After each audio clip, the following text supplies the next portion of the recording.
తిరుమల శ్రీ వెంకటేశ్వర స్వామి ఆలయ నిర్మాణంలో కుబేరుని పాత్ర చాలా కీలకమైనది.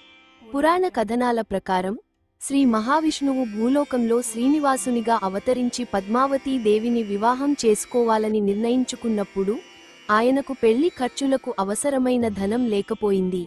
కుబేరుని రుణం.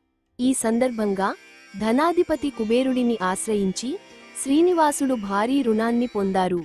కుబేరుడు శ్రీ మహావిష్ణువుకు తగినంత ధనం ఇచ్చి తిరుమల ఆలయ నిర్మాణం, వివాహ వేడుకలు, ఆలయ నిర్వహణకు అవసరమైన నిధులను అందజేశాడు.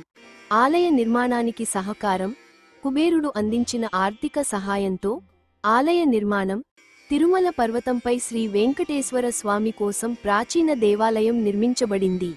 ఆభరణాలు, అలంకరణలు. ఆలయంలో స్వామివారికి విశేషమైన ఆభరణాలు, వస్త్రాలు సమకూర్చారు. వేడుకలు, పూజా కార్యక్రమాలు.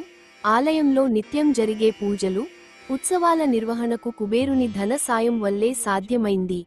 రుణ విమోచన కోసం భక్తుల హుండీ కానుకలు. ఈ రుణాన్ని తీర్చడానికి భక్తులు హుండీ ద్వారా విరాళాలు సమర్పించడం ప్రారంభించారు.